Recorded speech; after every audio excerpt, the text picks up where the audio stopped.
Port Orange residents are on high alert after several of them flooded or came close to it the last 2 nights. I'm Molly Reed. Coming up, we'll have the city's explanation as to why some of their draining systems just weren't working. It's been 4 weeks of trial for the West Melbourne mother accused of the murder of her own son. And now she's going to have to wait even longer to find out if she'll face going to death row. I have the breaking developments today in court coming up. Did you know there's a shortage of pediatricians in Central Florida? And with new proposed vaccine mandates, there could be an even bigger problem.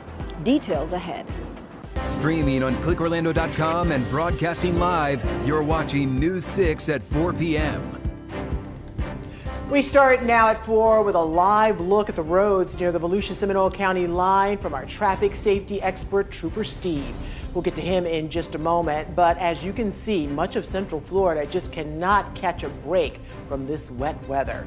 Storms are drenching Central Florida. Just check out all of that green you see right here on the radar. Meteorologist Jonathan Kagas joins us now with what we need to know about this. Jonathan, just driving by, you can see all those retention ponds are full. And that's the thing, and that's what we're going to be watching for over the next couple of hours and couple of days still, especially as we get these thunderstorms over the same areas that we've seen really going back to last Saturday night and especially Sunday. Heaviest stuff here has been hanging out in East Orange County. We do have a flood advisory from the airport back closer to Bithlo because of the very heavy rain. Rainfall rates have been exceeding 4 inches per hour within this stretch here.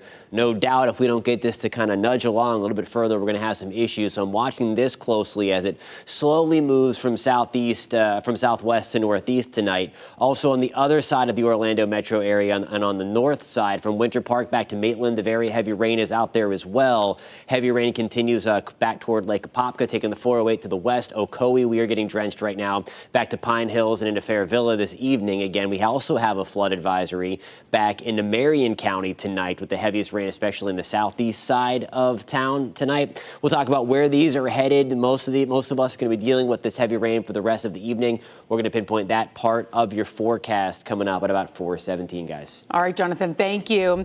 And now we want to check in with our traffic safety expert, Trooper Steve. All right, Steve, you are at the Seminole-Volusia County line. You're near Lake Monroe. What's it like and what you're noticing out there? You know, guys, it's just basically one of those pretty big thunderstorms coming through. This is Florida style right now.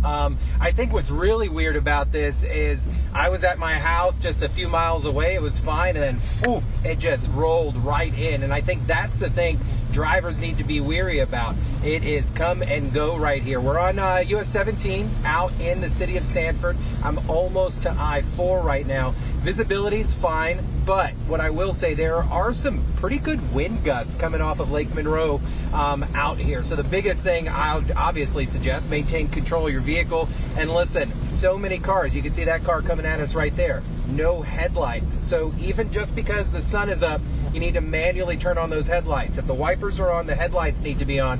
Not necessarily for you to see, but to be seen. So we're going to keep Results 1 cruising around here. I'm going to follow the instructions of meteorologist Jonathan Kagas, depending on where things are at, and we will give you a front row look. Now, live in Results 1. Ladies, I'm going to send it back to you guys. All right, Steve, thank you. In Port Orange, people are cleaning up from all the flooding that came from the Sunday evening storms. Yeah, they say that they are now making preparations for more rain on the way. Your Volusia County community correspondent Molly Reed spoke to them about their concerns. This is the Sleepy Hollow neighborhood here in Port Orange, and you can see how many of these homes here are elevated off of the street, and still several of them took on water Sunday night and close to it again on Monday night. Now, residents here around Port Orange have been pointing out the drains on their streets to us, saying it appears a lot of them weren't working. So we went to the city engineer today to find out why. So we had close to 4 inches of rainfall in a little under an hour, which the systems that the water drains into were over capacities. And the city says most modern stormwater systems are designed to manage approximately 11 inches of rainfall over a 24-hour period. City engineer Juno Reed says a king tide at the same time as the storm also left the water in Port Orange's canals, ponds, and draining systems with nowhere to go. Unfortunately, there was not, in this specific situation, there was nothing we could have done pre-storm to prevent this from happening. For the large Sleepy Hollow neighborhood, which has flooded in hurricanes over the last few decades, the city says it has applied for funding funding for new drainage, inlets, bigger pipes, and to create a large pumping station. But that project wouldn't start design until late 2026, and then construction would start after. There have been some drainage improvement projects done in Sleepy Hollow in the past that haven't been as effective as when they originally designed them. For residents like Kathy Hall here, even rainstorms like we're seeing this week now have them on high alert. It's very frustrating. What do we do while they try to figure out what to do? I mean, I'm stumped. I don't have a clue. I'm going to end up losing, my house? Today, she put cinder blocks under her furniture. The water line on her back porch shows where the flooding was the last 2 nights. Last night, it came up again, and it's not going down like it was previously. I'm your Volusia County community correspondent Molly Reed, News 6. A mom facing the death penalty will get a new trial. For weeks, a jury has been hearing testimony and evidence in the case of a mother charged in her 3-year-old son's murder. And now a new jury will need to be called. As your Brevard County community correspondent James Sparvero explains, the entire process will start over. In the 4th week of trial here at the courthouse, suddenly the judge declares a mistrial. And now West Melbourne mother Erica Dotson will have to wait even longer to find out if she'll face the death penalty following the death of her son, 3-year-old Jamison Nance. In 2021, police said a hysterical Dotson came home from work and found Jamison's body. Dotson's boyfriend, Josh Mans, who was babysitting, is accused of the abuse, but prosecutors say text messages showed Dotson, a nurse's assistant, was aware for weeks that her boyfriend was beating her son and did nothing to stop it. Assistant State Attorney Sam Barrett addressing the jury during opening statements. Many people failed Jamison Nance, but no one failed him so profoundly as the one person whose job it was to keep him safe from harm, his own mother, this defendant, Erica Dotson. Several witnesses took the stand in this trial, including Dotson, who testified Monday, contradicting the state's argument, saying she had no idea what her boyfriend was doing to her son when she wasn't home. Defense attorney Ken Hamburg. She loved her son, James. In fact, the day that he passed away, there's discussion in the text message about how they've saved money to go to Universal, and they're hopefully going to be able to go to Universal in July, shortly after his birthday. And just when it looked like closing arguments would begin, the judge became aware prosecutors had talked with Mans without letting Dotson's attorneys know. The state responded it didn't say anything in court Mans told them, but the judge ruled that conversation should have been disclosed to the defense.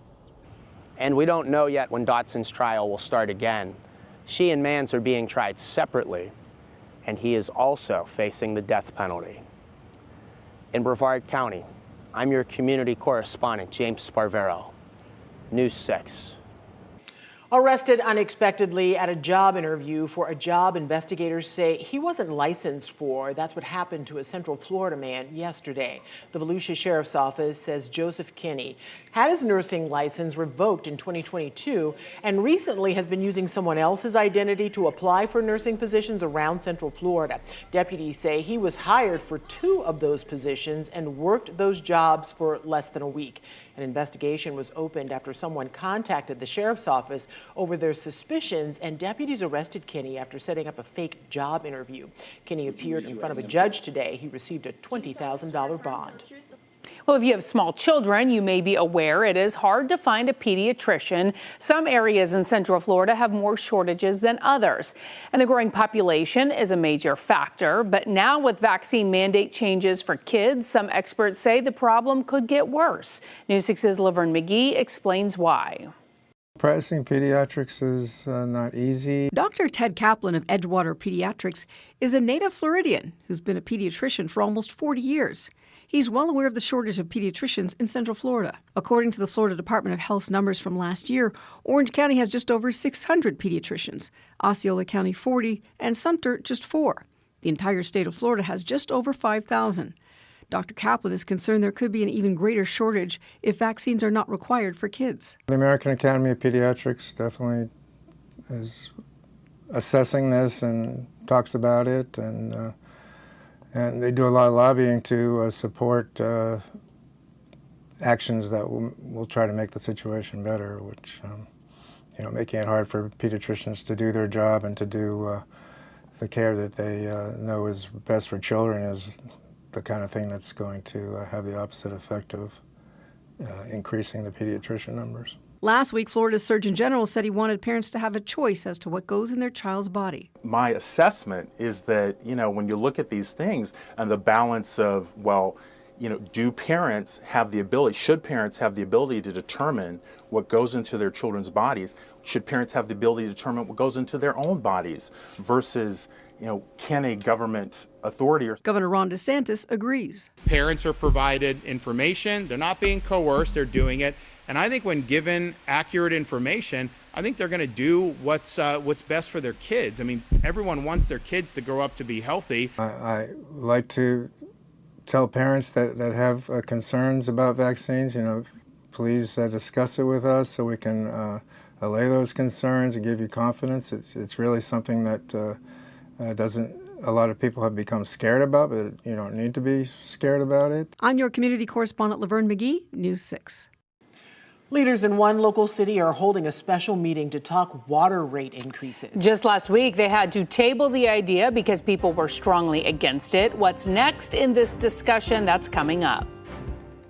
If you got a flag you'd like to hang on your house, that likely means you have a mount you need to mount on your house, or in this case, remount. It's a little tricky, but I'm going to show you how. I'm Eric Von Anken, the Handy Newsman, and we're getting results at home coming up. News 6 Insider is sponsored by Orange County Library System.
Tom.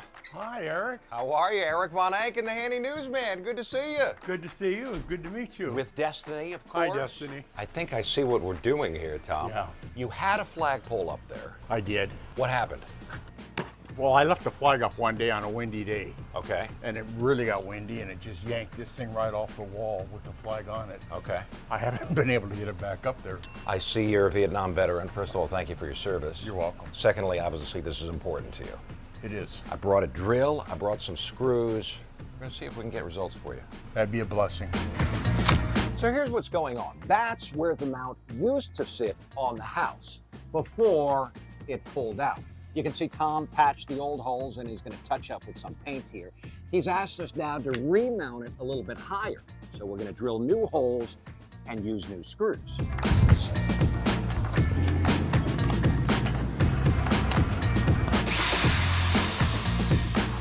The key to drilling in a concrete block is one of these, a hammer drill, because it hammers through the block, and a concrete drill bit. You can tell it's for concrete because it has these wing things on the end.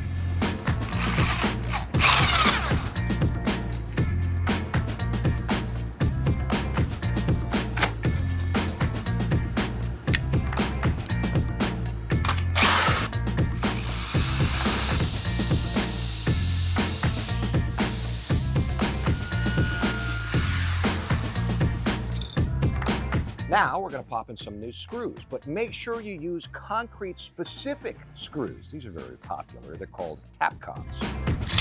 And here's your house hack. The concrete drill bit you use should be slightly smaller than the screw so the hole doesn't end up being too big and the screw still grabs.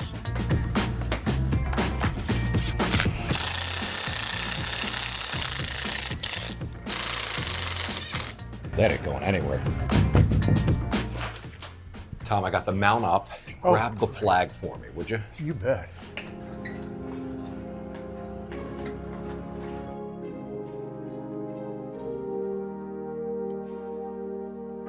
Look at that. That is gorgeous. The proper way to respect our flag and our veterans. It is. Thank you so much. Grateful beyond belief. My pleasure, Tom. Oh, thank Tom for his service, and he can fly that flag for Veterans Day, November 11th. Yeah. So it's just in time, right? So if you'd like to see that again or try it yourself, Eric put step-by-step instructions on clickorlando.com. Just look under the Getting Results at Home section. All right, we want to check in now with meteorologist Jonathan Kagas. We've been hearing some bells and whistles going off in the Weather Center this afternoon. And look at the radar. That's why, because there is a whole lot of activity happening right now. And he has been busy tracking all of this for us. And really, unfortunately, rain is not really what we need at the moment. Yeah, a lot of people do not need the rain. It has just been coming down fast and furious, and it's too much all at once. Jonathan? Yeah, we have a flash flood warning, and these are the bigger ones. That's what makes your phone go off, even if you don't have your favorite news station's weather app, and I hope that is News 6, and you have the free Pinpoint weather app. It's going to be for Orange County. We were talking about that before, the heaviest cell that was closer to the airport, and it's this bright green box that you see right here that includes Azalea Park. We had rainfall rates of about 6 to 7 inches per hour, meaning that if it stayed over us for an hour, we'd pick up about 6 or 7 inches of rain. Let me stop the radar. You can clearly see where that green box, we have flood advisories in the lighter green, but there is the flash flood warning that includes Azalea Park. We'll take it closer in. That's going to be Oxalis Avenue into Egan Drive, Curry Ford Road included in this as well. And again, as we've talked about several days now, sometimes the infrastructure can't keep up with how quickly the rainfall is coming down. So that's going to be a common sight tonight that we likely see that happen. And again, the first one this evening is just to the east of downtown Orlando into East Orange County, including Azalea Park. So again, if you come across any water, do not drive through it. We have the heavy rain picking up from Winter Park back to Altamont Springs on the western side of Seminole County. Wekiva Springs State Park right now, the very dark red on your screen, that's extending back towards Longdale into Lake Mary, and then closer to Lake Monroe, kind of meeting up where Trooper Steve was. He was up here closer to Lake Monroe, just north of Sanford.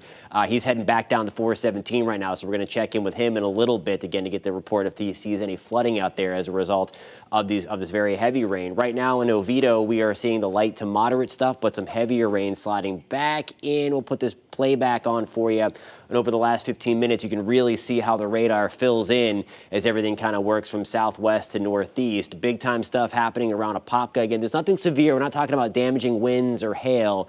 It's all because of the very heavy rain. In South Apopka, we have the heaviest right now. We'll stop the radar loop for you to show you that, again, the very heavy rain kind of in between Zellwood into Tangerine this evening as well. McDonald, we have the heavy rain working our direction as all this tries to push from southwest to northeast. For the rest of the evening, we're going to be in and out of this kind of wave. This is 7 o'clock, and it starts to push its way to the north and east, and then eventually leaving us alone for the most part. Will turn things to mainly widely scattered. Just a few downpours still possible along the I-95 corridor when you wake up tomorrow, very similar to what we had today. 11 o'clock on your Wednesday morning, we have more stuff trying to develop. I don't think as widespread as what we had this afternoon, but nonetheless, you see some of that darker red popping back up again. The storms that do happen will be on the heavier side in terms of that rainfall, that efficient rainfall producing thunderstorm. Now here's a look at your forecast. Your forecast is sponsored by Renewal by Andersen. Temperatures back to the mid to upper 80s. Rain chances back up to that 80% threshold again. And over the next few days, we keep things unsettled as we've been talking about. 60% shot for storms on Thursday, 40% chance into Friday. That rain chance comes down into the weekend. And it still looks like that drier air, guys, comes in and gives us maybe the best weekend that we have seen comfort-wise in the last several months as well, guys. All right, Jonathan, thank you. With just about everything going up in price, people living in Apopka say enough is enough. We'll have their pushback against city leaders talking about raising water rates. That's next. This portion of the news is sponsored by Light Orlando, delivering hope together.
In just a few hours, water rate increases will take center stage during a special city council meeting in Apopka. Last week, city leaders voted to table the plans to raise water rates because of the strong pushback from homeowners. You guys are talking about having to get, more water. We don't have enough reclaimed water, more storage sites, but just last meeting, you guys passed an ordinance to get rid of a retention pond, to build a tire shop. That's what Apopka needs, another tire shop. Last year, our water rates went up by 24% almost. This year, we're talking about 15.5% aggregate. That'll be 43%. If approved, people in Apopka could see a 15.5% increase for water, reclaimed water, and sewer services. Tonight's meeting starts at 6:30 at Apopka City Hall. A heads up, crews are shutting down part of I-4 overnight this week for road work. How long the work will last and how it will help with traffic, that's coming up. Recently, several cars have been stolen from this off-site parking lot near Orlando International Airport. I've discovered the company leaves customers' vehicles unlocked with the keys on the dashboard in plain sight.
Welcome back. We are following several top stories right now.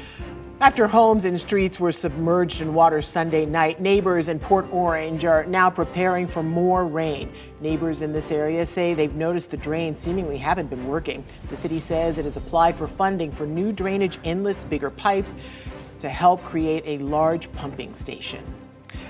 And a mom facing the death penalty will get a new trial For weeks, a jury has been hearing testimony and evidence in the case of Erica Dotson, but today the judge declared a mistrial. Dotson is accused of murder for the death of her 3-year-old son in 2021. A Central Florida man accused of impersonating a nurse is now in custody. Investigators say Joseph Kinney was using another person's nursing license and personal information to apply for nursing jobs. Kinney faces 2 felony counts of practicing without a license and is being held on a $20,000 bond.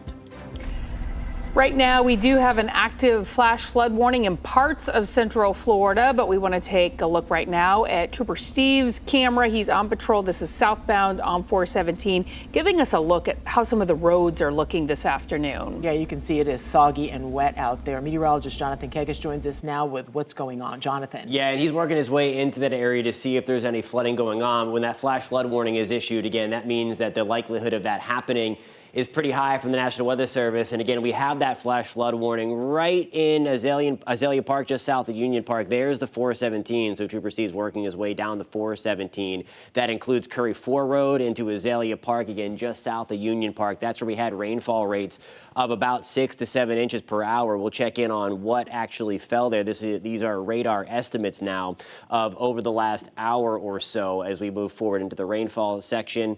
There's of the last hour alone. You see that bullseye there right around Azalea Park. We'll get the dabber out and check on that for you. And you see radar estimates of about 2 to 3 inches per hour just in that area alone. And again, when you get those 2, 3, 4 inches in an hour, that's where things start to become overwhelmed just a little bit. We'll zoom this back out. Let me turn the radar back on for you because we do have thunderstorms and downpours all over the place tonight. We'll zoom this back out. We'll take you right back to the home screen actually to show you.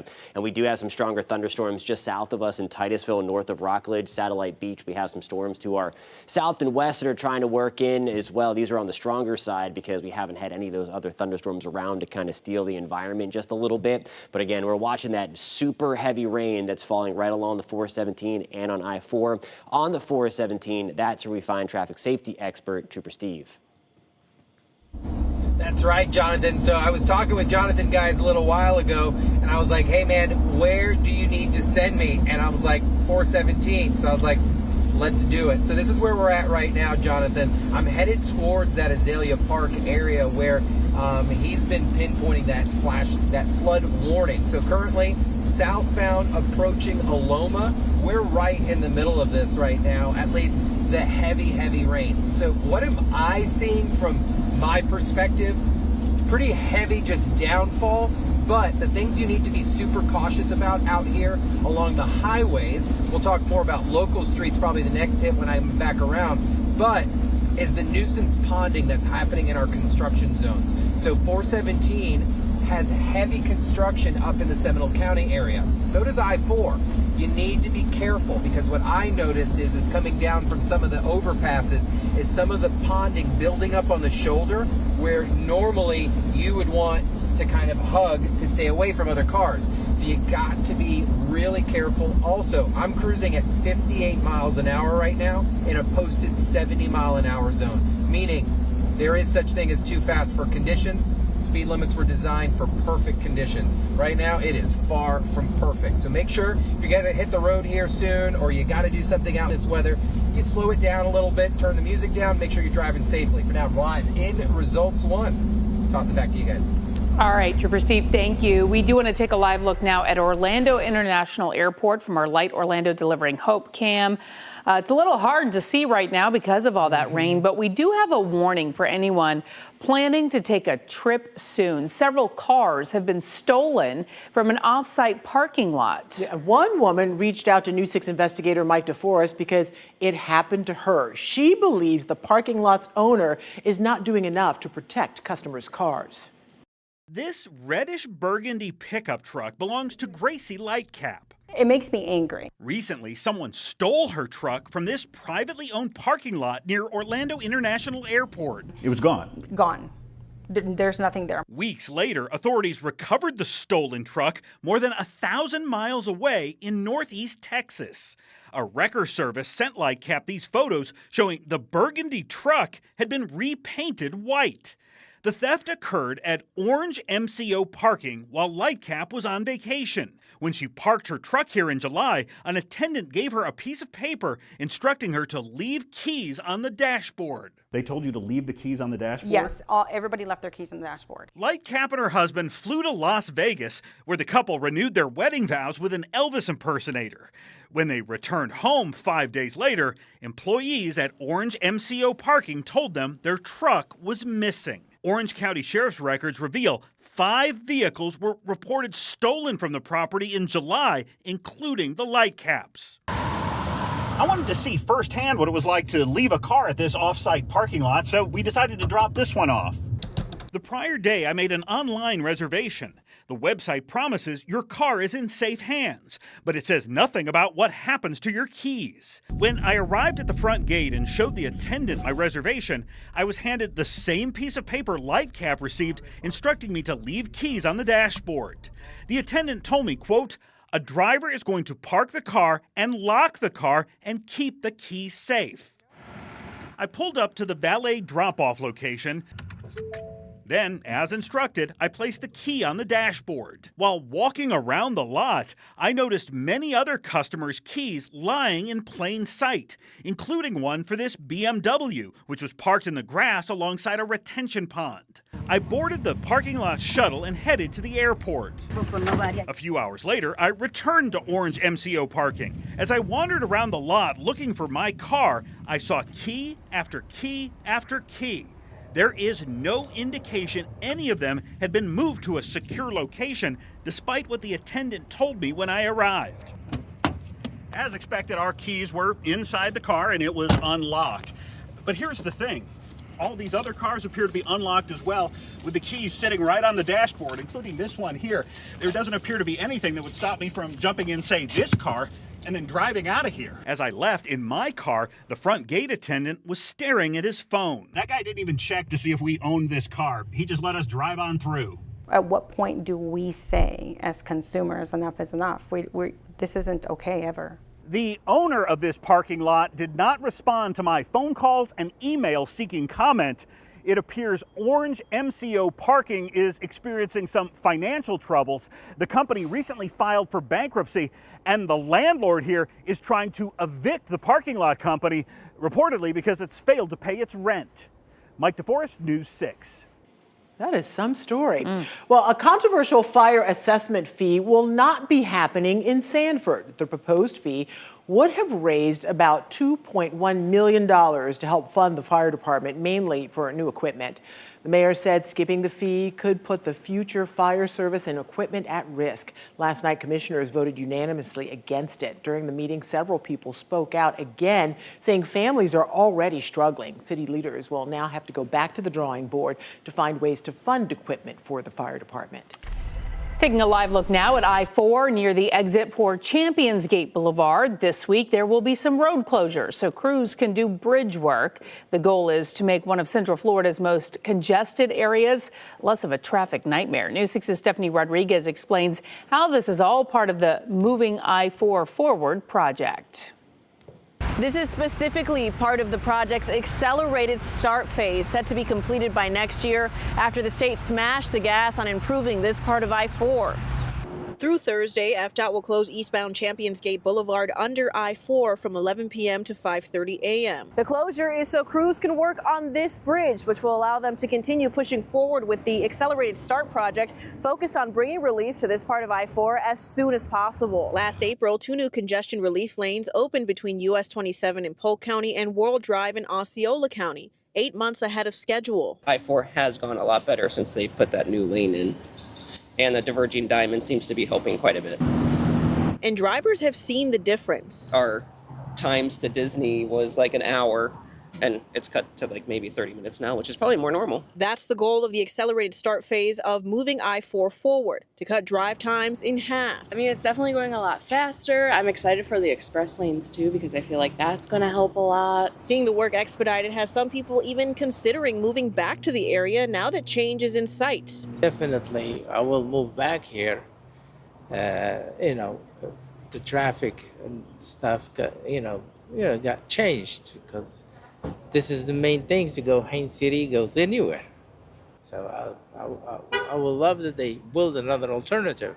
The accelerated start phase of the project is about adding pavement to get I-4 to the width necessary to be able to have up to 12 lanes between the general and express lanes. Reporting in Champions Gate, Stephanie Rodriguez, News 6. Big changes are coming to a local park, but it's coming at the cost of a popular oak tree. The renovations on the way and how that tree's legacy will be carried on. That's next. Happening now, the Claremont City Council is set to discuss changes to city code that would allow Camping World to continue flying its giant American flag above its Claremont dealership. We'll break down those changes coming up. And before we head to break, we want to remind you to check out our primetime schedule on News 6 Plus. We have a new take on the day's news on News 6 tonight. That's at 9 o'clock. Go in depth as we track the tropics and answer your weather questions at 9:30. Then watch the late news an hour earlier. It's all tonight on News 6 Plus. Download our streaming app for free. Search WKMG in your smart TV's app store. It's also available on Roku, Apple TV, and Fire TV.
Well, it is hard to miss, and this video just does not do it justice. We're talking about the giant flag above Camping World's Claremont dealership right off Highway 27. Yeah, that flagpole violates city code, but some council members are looking to create an exemption for American flags. Your Lake County community correspondent Emily McLeod tells us about the proposed changes. You've likely seen the giant American flag that's flying above Camping World's Claremont dealership. According to the company's website, the flag is so big, it's the size of a basketball court. But recently, the city sent a notice to the dealership saying the flagpole violated city code. Now, some council members have spoken out against this, and they're hoping for a change in city code so the American flag can stay put. Love the American flag. I love that companies in Claremont want to be patriotic, and I think we should do everything we can to support that. Claremont City Councilman Todd Howard tells us someone made a complaint about the Camping World American flag. My understanding is that the lady who made the complaint doesn't even live in Claremont.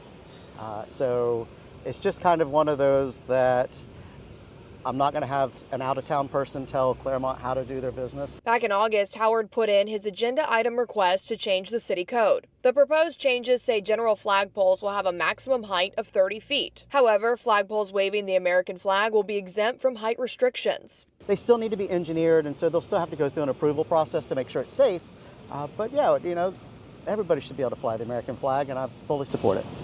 And so, it's an exemption for the American flag. Are you or is the city at all concerned about any potential lawsuits for anybody that tries to fly something else other than American flag? There is, and we did put a little piece in there. If we need to defend it, we can go to the state Supreme Court. We can go all the way to the U.S. Supreme Court. If the changes are eventually approved, Howard says he's 100% prepared to go through with litigation if it comes up. We knew that there would be some conversation about free speech, and while I'm fully supportive of the First Amendment, I also believe that our flag's important to be able to fly. And so we're going to put this out there. I think it solves the problems.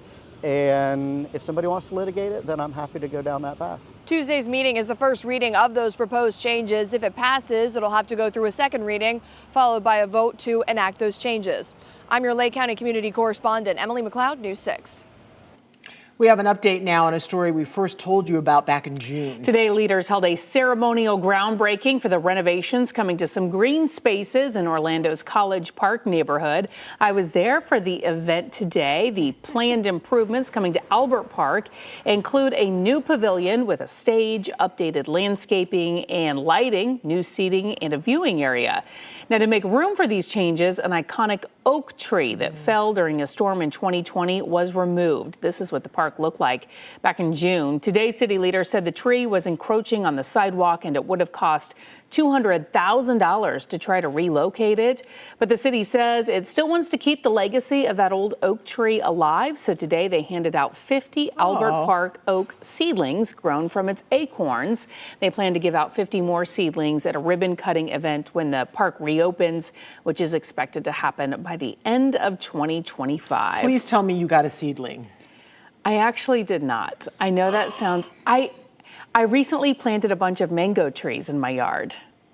But that tree is iconic. It's beautiful. They're going to hand out more. Okay. Do you hate me now? No, I feel sad for you. You missed an opportunity. Meteorologist Jonathan Kagas joins us. You need a good spot for an oak tree. That's true. That's true. Absolutely. Yeah. Guys, we have a flash flood warning in place. We want to talk about this as we are watching the heavy rain come down. At least the heaviest around Azalea Park is tapering off. However, we are still under that flash flood warning at 5:45. Trooper Steve is on in the area right now, checking around the area. We picked up about 2 to 4 inches of rain over the last couple of hours, just about an hour or so ago. News 6 Weather app, it is a free download. We are streaming live on that as well with the looping radar, and we have all of the tools to track these storms alongside me tonight.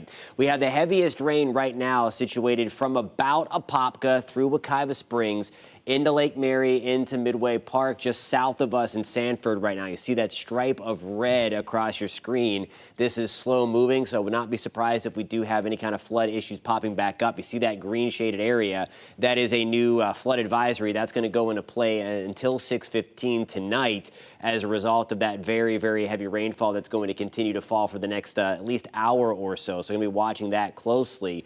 We also have some flooding going back on in parts of Marion County, or at least flood advisory in play for Marion County. That includes us in Bellevue. The heaviest rain now pushing south and west of I-75, kind of splitting Bellevue and Denellen right now. Rolling Ranches, we're seeing just a few stray showers, but the heaviest rain is then back off towards our west. I want to take you into Brevard County. These cells that we're watching right along the Indian River, they've shown some signs of weak rotation. It's not a big tornado setup or anything like that, but don't be surprised if you maybe see a funnel cloud out of the result of these things. You see that they're kind of discrete in nature around Cocoa, certainly packing a punch tonight. Some very heavy rainfall as well. Those are sliding from southwest to northeast. I'll turn the loop back on so you can see the progression of that as these are moving again from the west, pushing back towards the Cape itself. And then we have this real beefy thunderstorm working its way north of Kenansville tonight. That is eventually going to slide toward us into Melbourne, Palm Bay, Satellite Beach. Good evening. We are dry at the moment. This one should stay to our west, but Deer Park, Holopah, Harmony, good evening. We are getting the heaviest rain out of this. And again, this is likely dropping rainfall rates of about 2 to 4 inches per hour as well as it slides off to pretty much right over town right now. Rockledge into Melbourne, watching that cell that's over Holopah right now, very close for you. Now here's a look at your forecast. Your forecast is sponsored by Ramjack. Temperatures tomorrow get back into the mid to upper 80s. Again, watching these storms still through the 7, 8 o'clock hour. I think Future Radar doing a nice job on the timeline. May hang on to a few stray downpours late this evening and into the overnight. Rain chances again staying sky high over the next several days. 60% chop for storms on Thursday, 40% chance on Friday. Much better looking weekend, possibly the best weekend we have seen in months, guys. Jonathan, thank you. Now to a question for our traffic safety expert. Someone wanted to know what's the law when it comes to driving around with alcohol in your car. Trooper Steve explains what is allowed. That's next. You're watching News 6 as we take a live look at I-4 by E.E. Williamson Road near Longwood. We'll be right back. Coming up in the morning, thousands of Central Florida homeowners set to see their first property tax increase in years, where leaders say they need the extra money to make ends meet. Plus, our forecast staying on the soggy side. Candace will have your updated forecast every 10 minutes in your neighborhood. We'll see you for News 6 mornings starting at 6.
What are Florida's open container rules? So if you ever wondered about Florida's open container law, well, here's what you need to know. The law makes it illegal to have an open alcoholic drink in the passenger area of your car while you're on a public road. Passenger area meaning anywhere in the car. And that's whether you're driving or just parked up at the curb. Now, an open container isn't just a beer can or a bottle. It's any container that's open, from a cup to a half-finished bottle of wine.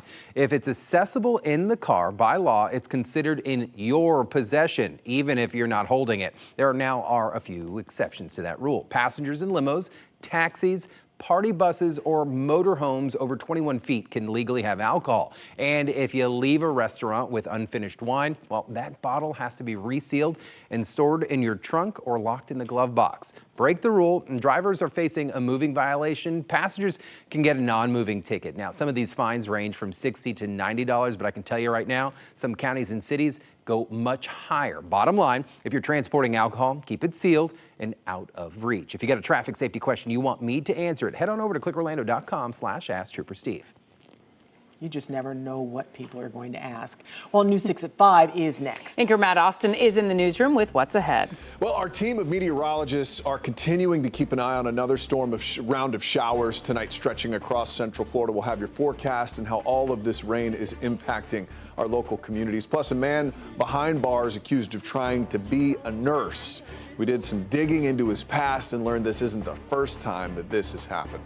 And later, debt collectors are calling people now more than ever, but I learned there are some things they're not allowed to do. We're going to break it down for you coming up. Your forecast only minutes away. Here's another look at Trooper Steve on the roads in Azalea Park. Don't forget you can stream all of our newscasts for free anytime on News 6 Plus.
Now at 5, flooding concerns across Central Florida with even more rain on the way tonight. Plus, after weeks of testimony and arguments, it's time to start from scratch.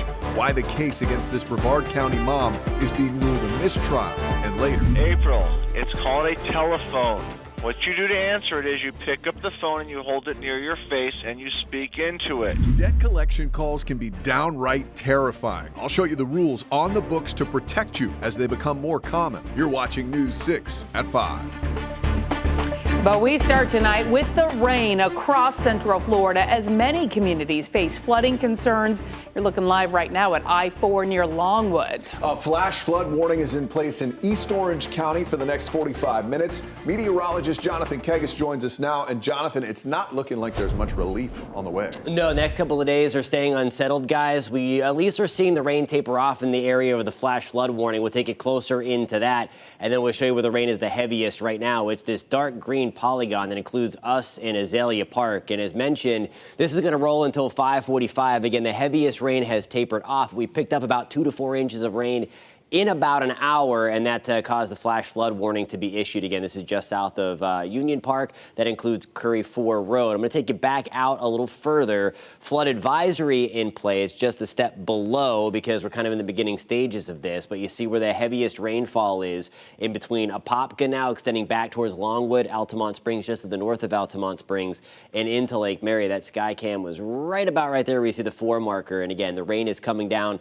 extremely heavy in that spot. Where the flash flood warning is issued in parts of East Orange County, that's where we find traffic safety expert Trooper Steve. Here, and you called it on the money, Azalea Park. That's where I'm currently sitting right now off of, this is going to be Dogwood Drive. So Dogwood Drive, you see right here in front of me, completely flooded out. I just had a resident come up a second ago and he's like, "Are you Trooper Steve?" And I'm like, "You think I'm going to let anybody else drive this truck?" And so what we did, he's like, "Look, this happens all the time. And recently, it's gotten a lot worse." The first thing that happened when I pulled up out here, I'm waiting for this car to pull out to finish in front of me here so I could show you the shot. But there are kids out here playing in this water. So the biggest thing that I can suggest to you, treat this area as a no-wake zone. The second you drive through here at a normal or high speed, you're sending all of this water into someone else's car. And guys, there are 2 kids here just a second ago in their bicycles in this water. Big no-no. Not only is it unsafe, you don't know what's in this water, you do not want to be mixing the weather with the other vehicles out in the roadway. So we're going to keep patrolling out here. For now, live in Results 1. I'll send it back to you guys. Yeah, there's usually some funky stuff in that water. Trooper Steve, thank you very much. People in Port Orange are on high alert with the rain after streets and homes were submerged in water Sunday night. Volusia County community correspondent Molly Reed showed you the damage yesterday. Today, residents tell her they are still cleaning up and making preparations now for the rain that is supposed to come later this week. This is the Sleepy Hollow neighborhood here in Port Orange, and you can see how many of these homes here are elevated off of the street, and still several of them took on water Sunday night and close to it again on Monday night. Now, residents here around Port Orange have been pointing out the drains on their streets to us, saying it appears a lot of them weren't working. So we went to the city engineer today to find out why. So we had close to 4 inches of rainfall in a little under an hour, which the systems that the water drains into were over capacities. And the city says most modern stormwater systems are designed to manage approximately 11 inches of rainfall over a 24-hour period. City engineer Juno Reed says a king tide at the same time as the storm also left the water in Port Orange's canals, ponds, and draining systems with nowhere to go. Unfortunately, there was not, in this specific situation, there was nothing we could have done pre-storm to prevent this from happening. For the large Sleepy Hollow neighborhood, which has flooded in hurricanes over the last few decades, the city says it has applied for funding for new drainage, inlets, bigger pipes, and to create a large pumping station. But that project wouldn't start design until late 2026, and then construction would start after. There have been some drainage improvement projects done in Sleepy Hollow in the past that haven't been as effective as when they originally designed them. For residents like Kathy Hall here, even rainstorms like we're seeing this week now have them on high alert. It's very frustrating. What do we do while they try to figure out what to do? I mean, I'm stumped. I don't have a clue. I'm going to end up losing, my house? Today, cinder blocks under her furniture. The water line on her back porch shows where the flooding was the last 2 nights. Last night, it came up again, and it's not going down like it was previously. I'm your Volusia County Community Correspondent Molly Reed, News 6. Molly, thank you. You can stay on top of the weather in your community by downloading the News 6 weather app. It's free in your Apple or Android app store. Just search WKMG. The app is much more than just a radar loop and high and low temperatures. The latest update features 9 unique styles, including different sizes and weather information. We posted a full breakdown on all of its features so you can get the most up-to-date and accurate information in this article on the homepage of clickorlando.com. And as long as you can safely do so, be sure to send us your photos and videos of the weather around your house or that you see on the road. You can take out your phone, scan the QR code, and submit it to your weather pictures and videos, along with any breaking news around Central Florida. You just might see your submissions on TV. A mother facing the death penalty will get a new trial. For weeks now, a jury has been hearing testimony and evidence in the case of Erica Dotson. But now a new jury will need to be called, and as Brevard County Community Correspondent James Sparvero explains, the entire process will have to start over. In the 4th week of trial here at the courthouse, suddenly the judge declares a mistrial. And now West Melbourne mother Erica Dotson will have to wait even longer to find out if she'll face the death penalty following the death of her son, 3-year-old Jamison Nance. In 2021, police said a hysterical Dotson came home from work and found Jamison's body. Dotson's boyfriend, Josh Mans, who was babysitting, is accused of the abuse, but prosecutors say text messages showed Dotson, a nurse's assistant, was aware for weeks that her boyfriend was beating her son and did nothing to stop it. Assistant State Attorney Sam Barrett addressing the jury during opening statements. Many people failed Jamison Nance, but no one failed him so profoundly as the one person whose job it was to keep him safe from harm, his own mother, this defendant, Erica Dotson. Several witnesses took the stand in this trial, including Dotson, who testified Monday, contradicting the state's argument, saying she had no idea what her boyfriend was doing to her son when she wasn't home. Defense attorney Ken Hamburg. She loved her son, James.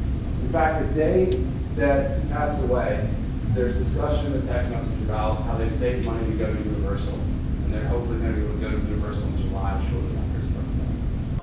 And just when it looked like closing arguments would begin, the judge became aware prosecutors had talked with Mans without letting Dotson's attorneys know. The state responded it didn't say anything in court Mans told them, but the judge ruled that conversation should have been disclosed to the defense. And we don't know yet when Dotson's trial will start again. She and Mans are being tried separately, and he is also facing the death penalty. In Brevard County, I'm your community correspondent, James Sparvero, News 6.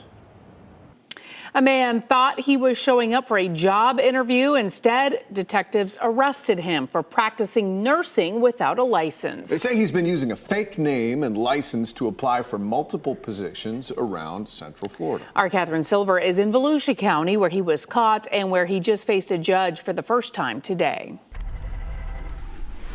An arrest report for Joseph Kinney shows he lives in Lake Mary and was hired for nursing positions in both Orange and Seminole counties, where he lasted for less than a week.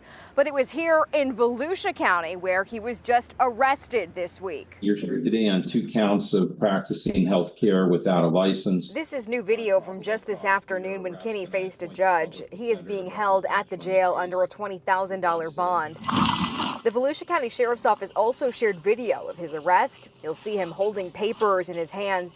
Deputies say Kinney was holding a resume with the fake name he was using when he was taken into custody. He thought he was showing up to a job interview at this medical facility. Deputies say he wasn't. This is just the location they set up for the arrest. They had started their investigation when a nurse hiring manager noticed a suspicious application.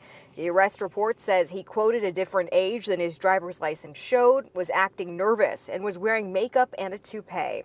Investigators say Kinney previously had nursing licenses in Alabama, California, and Florida, and they found he was disciplined before for unprofessional conduct, including diverting drugs from his employer. My understanding is that he does have prior felony and violent convictions out of California, but those were expunged by the state of California. These are not crimes of violence, but there is the risk of serious public harm from them. So it's going to remain a $20,000 bond. That background check also revealed that charges had been sent to the Seminole County State Attorney's Office previously when Castleberry police had investigated Kinney for using the same fake identity. The Volusia Sheriff's Office says Kinney's nursing license was revoked in 2022. In Volusia County, I'm Catherine Silver, News 6.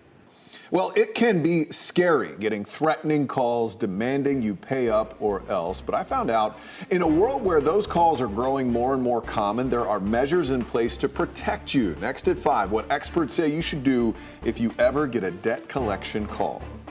Today's Port Canaveral Cam is sponsored by Launch Credit Union.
We're going to have you arrested. We're going to kill you. We're going to burn your house down. These are just a few things debt collectors have said to Floridians.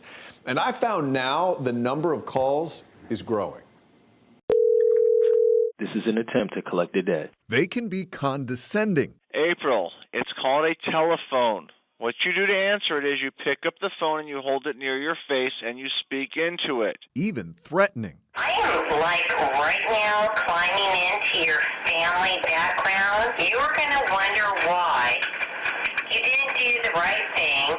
The bottom line, debt calls are stressful. It weighs on your mind day and night. You can't sleep, you can't eat, you start to get all stressed. Jamie Schaub, a server at the Swan and Dolphin, ended up with $19,000 in debt after having to buy a new air conditioner using credit cards. Then the calls started. You know, people calling you, but almost harassing you for payments due, and you just don't have the money, and you're like, you can't make it out of thin air. If you think you're being harassed, then you probably are.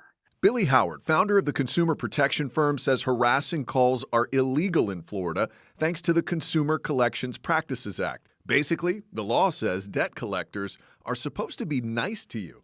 If they're not being nice to you, they're breaking the law.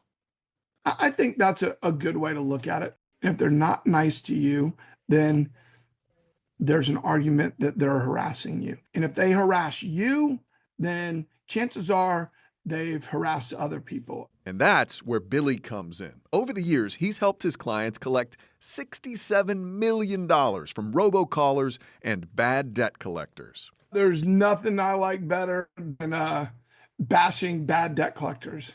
But not all debt collectors are bad. The majority are trying to collect a legitimate debt. And the number of calls have spiked 150% since last year, with the Federal Trade Commission receiving almost 280,000 complaints so far this year. When I see these types of increases, it points to financial distress at the consumer level. Emmanuel Rivero is Vice President of Operations at Money Management International, a nonprofit that helps people pay down debt. The average consumer is struggling. We're having to put groceries on a credit card. We're having to put gas a lot of times on a credit card. MMI has seen a large increase in the number of Floridians like Shab reaching out to them for help. You just feel like you're sinking and you can't get on top of it. MMI worked with creditors to reduce her interest rates and find a single monthly payment that fit her budget. It's a weight lifted off your shoulders, at the end of it. It really is. So while Shab might see a light at the end of the tunnel, this is still a growing problem nationwide. This shocked me. The average debt per person in our country right now, $61,000. That's $1,000 more than last year. So if you want more information about nonprofit debt counseling or your debt collection rights, you can check out this story on the homepage of clickorlando.com. Wow. $61,000 per person. That is a lot. Crazy amount. And that in and of itself is stressful. And then when you get those terrifying calls, really, I mean, you can imagine what's going through their mind. Some of those people are very aggressive. That's what shocked me the most about this story. Yeah, crazy stuff there. And as he said, there are some legitimate people out there, but if you're feeling harassed, you probably are. You have some rights in Florida. All right, meteorologist Jonathan Kagas is standing by. He has been very busy this afternoon, tracking a whole lot of rain across central Florida. Yeah, and it's still coming out at a pretty good clip. Of course, we still have that flash flood warning in play for East Orange County, including Azalea Park, for another 20-some minutes. Trooper Steve showed you how high the water was across parts of the street there. We're right now watching the heaviest rain. Right now, I'm showing you the rainfall rate product to get you back to the actual radar in a second. You can also download the free News 6 weather app to track these storms alongside me tonight. From Lake Mary back to Midway Park, just southwest of Sanford, we have rainfall rates estimated of about 3.68 inches per hour. That little marker there is outside the heaviest rain, that dark purple there. That's where we're talking more like 5 to 6 inches per hour. Just out to the west of Longwood, west of Wekiva Springs as well, 4 inches per hour just north of Wekiva Springs, closer to Longwood tonight. So that's where we have the heaviest rain right now, at least in one chunk of Orange and parts of Seminole County. And then we're also watching some bigger thunderstorms, nothing severe, nothing damaging out there, but certainly packing a punch in terms of the rainfall. West of Rockledge, Melbourne, Satellite Beach tonight, you see the lightning to our west. This is pretty much over us in Holopah, Harmony, into Deer Park tonight. I'll put the radar into motion to show you exactly where these storms are going. And not to forget, again, parts of Marion County, we are still under flood advisories tonight because of the heavy rain that moved through southeastern Marion County a little bit earlier. We'll zoom closer to Bellevue tonight. We still have that light to moderate rain coming down, certainly not as heavy as what it was before. That is pushed down to the south and west of us of Denellen. We'll take you closer back toward West Orange County. Ocoee, we're on the drier side. The heaviest rain still falling closer to Apopka, south side of Apopka as well. Tangerine, Zellwood, we're on the northern side of the heaviest stuff right now. But look at all the darker reds and oranges around Lake Mary, around Sanford. That's the heavy stuff there.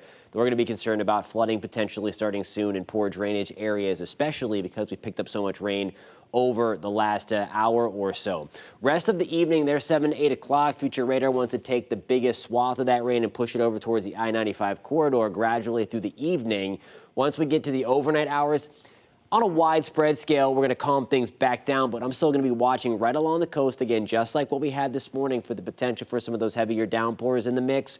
There's 11 o'clock tomorrow morning, and then we'll see the storms again erupt as we get into the early part of the afternoon.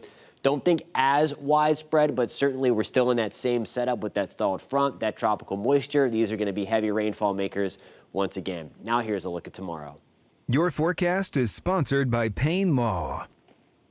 We're back to the upper 80s tomorrow. Rain chances around 80% again, 86 degrees on Thursday. We're back to a 40% shot for storms on Friday.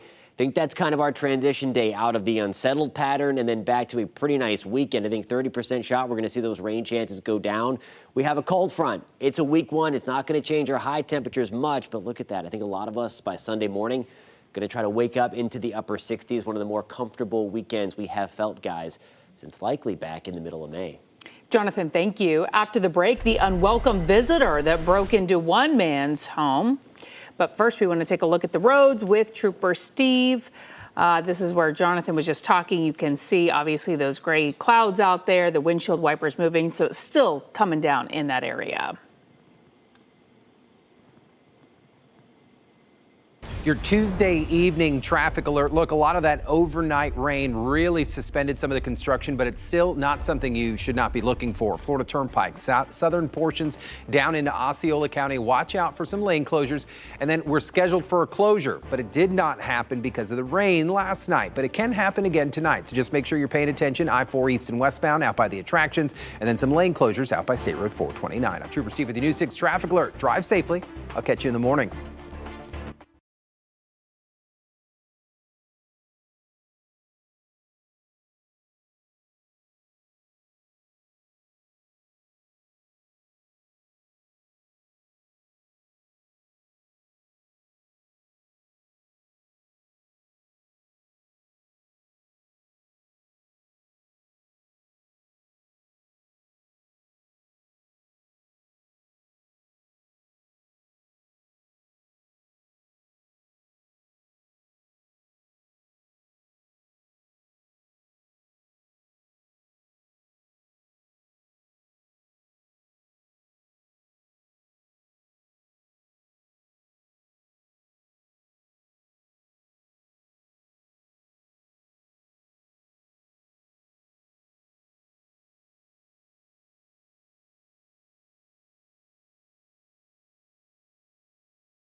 Well, you've probably heard the saying before, a bull in a china shop, but what about a pig in a living room? A Lee County man's quiet evening was shattered by an unexpected visitor, a 300-pound wild pig that smashed right through his sliding glass door.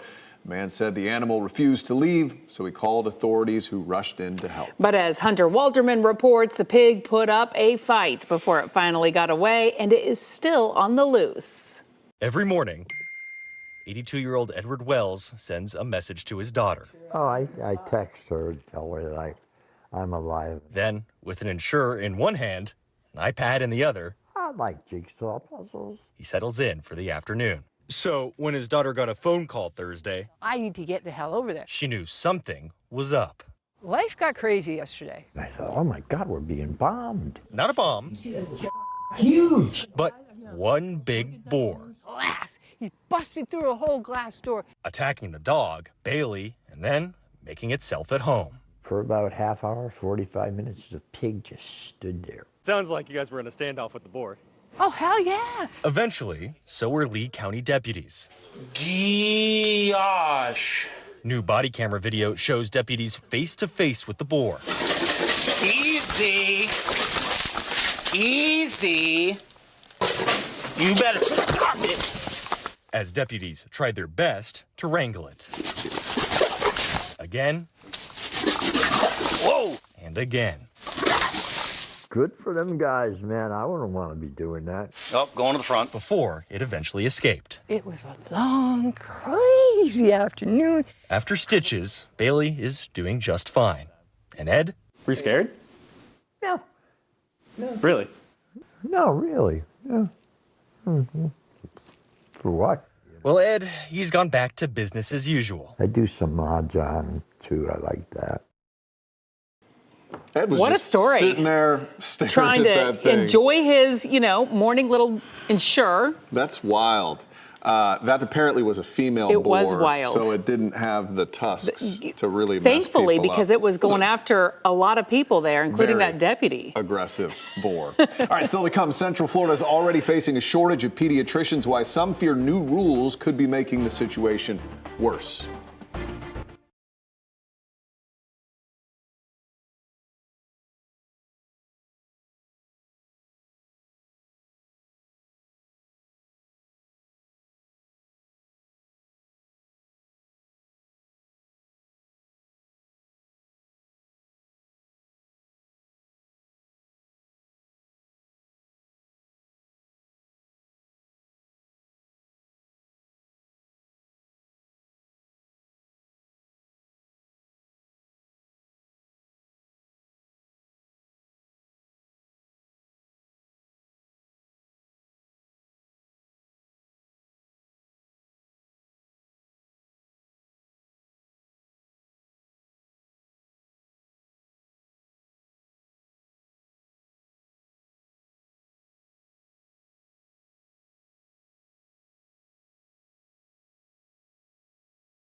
Well, glad you're with us. I'm Lisa Bell. I'm Matt Austin. You're watching News 6 at 5. We are following several top stories for you right now. The trial for a West Melbourne mom charged with murder in her 3-year-old son's death will start over. The judge ruled prosecutors should have told Erica Dotson's attorneys they talked to the co-defendant, Dotson's boyfriend, Josh Manns. Manns is accused of beating the child, while Erica Dotson allegedly knew about the abuse and did nothing. A mistrial was then declared, and a new trial date is unknown. Both face the death penalty. A Lake Mary man accused of impersonating a nurse is now in custody. Investigators say Joseph Kinney was using another person's nursing license and personal information to apply for nursing jobs. Kinney faces 2 felony counts of practicing without a license and is being held on a $20,000 bond. After homes and streets were flooded Sunday night, neighbors in Port Orange are dealing with more rain. Neighbors say they've noticed nearby drains seemingly haven't been working. The city says it has applied for funding for new drainage inlets, bigger pipes, and to help create a big pumping station. Meteorologist Jonathan Kegas is keeping a close eye on the storms tonight. Hey guys, yeah, and we have some flooding concerns. We have a flash flood warning in play for Azalea Park in East Orange County for about the next 15 minutes. That's this box right here. We've gotten rid of the heaviest rain, thankfully, so we should start to see things improve, and hopefully that warning comes down as expected over the next, when it's allowed to expire in 15 minutes. We'll move that out of the way, and I want to take you back toward Lake County and into parts of Western Orange and into Seminole. That's where we have the heaviest rain right now. You see the darker reds over Apopka. I will stop the loop for you so you can see exactly what I'm talking about and take you a little closer in right over downtown Apopka, Wekiva Springs State Park, especially on the west side. That really heavy rain again. It has been raining here for quite some time, so going to be concerned about the potential for some flooding starting over the next several minutes here as we watch these hopefully peter out over the next couple of hours. But again, really watching this closely. Again, over the last hour or so, the heaviest rain has been hanging out around Lake Mary and Sanford. You see that yellow bullseye there. And again, remember, this is just over the past hour. We'll take the dabber around for you. And again, about 3 inches of rain coming down over the last hour. It's been raining heavy on the Seminole County side of things as well. That's where we find traffic safety expert Trooper Steve. He's heading through Oviedo right now. That's right, Jonathan. I am just south of where your map was showing. So I'm approaching northbound 417, Oviedo Mall off to my west, and then Redbug Lake Road off to the east side of the roadway here. So just about to enter in some of that heavy rain. But what we're seeing out here this afternoon, I almost said this morning, is heavy northbound traffic. And still some heavy construction going on, so you have to be super careful when you're driving out here. A few things that I wanted to hit on, the most importantly, if you're getting ready to drive on these big roadways, hydroplaning. That's anytime your tires lose control. Biggest thing that we see, guys, is people like to overcorrect. Do not do that. Get off the accelerator, steer where your car's going, and then slowly bring your vehicle back. Pump the brakes. It's the overcorrecting that causes the crash, and if you're already losing it, we want you to fix it. So just be careful as you're cruising out here this afternoon. We're running into a bunch of delays, and we're about to run into that heavy rain. For now, live on 417, I'm Trooper Steve. Back to you guys. Trooper Steve, thank you. We are following some breaking news. News 6 has confirmed that attorney John Morgan has pulled out of the investor group that was trying to bring Major League Baseball to Orlando. That was the goal of the Orlando Dreamers group that envisioned a stadium in the tourist district. Morgan did not say why he has left the group. We are working to find out what this means for the effort to bring baseball to Orlando. Look for an update coming up at 6. Well, we've reported a number of times in recent years about a doctor shortage in Central Florida, and that's especially true for pediatricians. Nearly every county in our area has a shortage, mostly because of a growing population. But as our Laverne McGee learned, the vaccine mandates set to change for kids have some experts saying the problem could get worse. Practicing pediatrics is not easy. Dr. Ted Kaplan of Edgewater Pediatrics is a native Floridian who's been a pediatrician for almost 40 years. He's well aware of the shortage of pediatricians in Central Florida. According to the Florida Department of Health's numbers from last year, Orange County has just over 600 pediatricians, Osceola County 40, and Sumter just 4. The entire state of Florida has just over 5,000. Dr. Kaplan is concerned there could be an even greater shortage if vaccines are not required for kids. The American Academy of Pediatrics definitely is assessing this and talks about it, and they do a lot of lobbying to support actions that will try to make the situation better, which, making it hard for pediatricians to do their job and to do the care that they know is best for children is the kind of thing that's going to have the opposite effect of increasing the pediatrician numbers. Last week, Florida's Surgeon General said he wanted parents to have a choice as to what goes in their child's body. My assessment is that, when you look at these things and the balance of, do parents have the ability, should parents have the ability to determine what goes into their children's bodies? Should parents have the ability to determine what goes into their own bodies versus, can a government authority or... Governor Ron DeSantis agrees. Parents are provided information. They're not being coerced. They're doing it. And I think when given accurate information, I think they're going to do what's best for their kids. I mean, everyone wants their kids to grow up to be healthy. I like to tell parents that have concerns about vaccines, please discuss it with us so we can allay those concerns and give you confidence. It's really something that a lot of people have become scared about, but you don't need to be scared about it. I'm your community correspondent, Laverne McGee, News 6. As the Florida Department of Transportation continues to remove art from crosswalks, City of Orlando leaders are hopeful the agency will make an exception in at least one case right outside the Pulse nightclub. As we've covered at length, the crosswalk has been a point of contention ever since last month when FDOT removed the rainbow design that was installed in 2017 to honor the 49 people killed inside Pulse. As Orlando community correspondent Mike Valenti explains, the mayor is hopeful it'll be returning. In a letter dated August 27th, Orlando Mayor Buddy Dyer asks FDOT if the city can repaint the Pulse crosswalk, restoring its original design, which he notes was created with FDOT's approval to honor and memorialize the 49 people killed inside Pulse. Whatever happens with the crosswalk, we're committed to doing the memorial to honor the 49. News 6 caught up with Mayor Dyer Tuesday and asked him about this letter, which cites a section of a statute allowing FDOT to permit traffic control devices that don't conform to the uniform system if good cause can be established. The whole thing on the crosswalks and the street art is just political nonsense, quite honestly. We know they're going after rainbow stuff, okay? Dyer writes in the letter that the original design was not intended to be political speech and asserts that the crosswalk is part of an ongoing memorial to remember and pay homage to the victims. Governor Ron DeSantis made it clear earlier this month that he does not see it that way. I'm certainly supportive of an actual fitting memorial for people that were murdered that day, one of the most horrific mass killings in American history.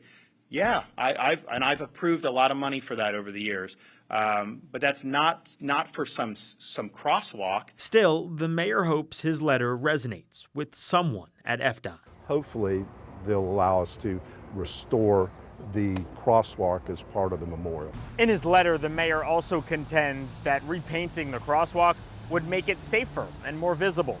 Plus, it would serve as a visual reminder to the community's commitment to honoring those 49 lives. I'm your Orlando community correspondent, Mike Valenti, News 6.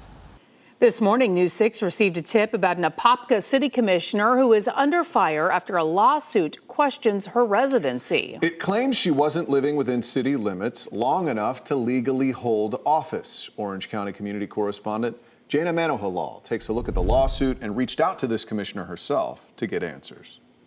Nadia Anderson is an elected official for the city of Apopka, serving on the city council. Now she's facing a lawsuit to determine whether or not she was actually living in the city during the time of her election.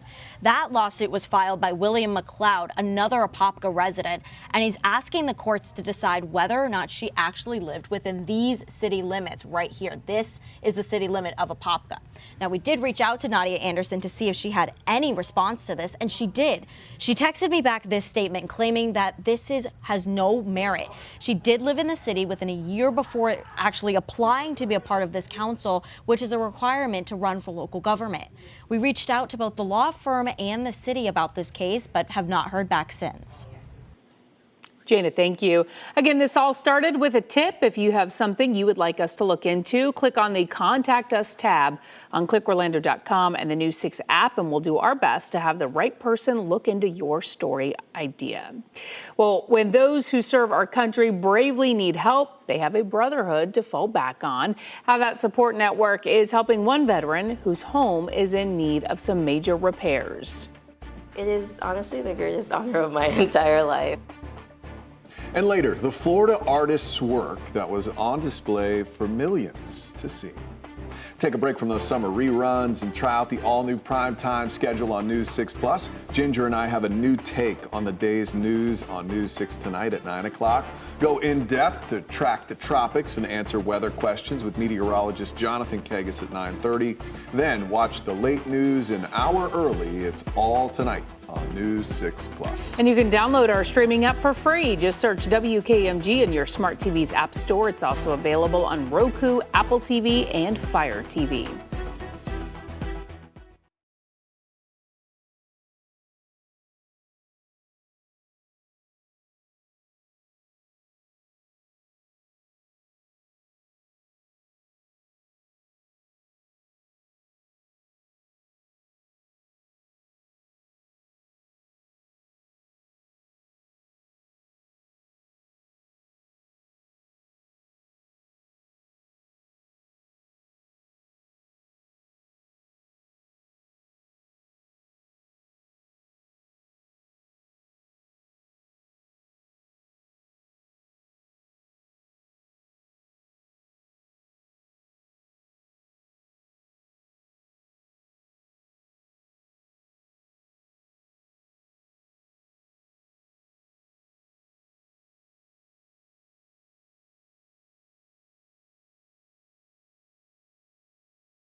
Happening today, a group in Claremont is serving those who serve. An Army veteran is receiving a free roof replacement as a part of a program designed to help vets in need. Lake County community correspondent Mark Lehman spoke with the homeowner about the program's impact.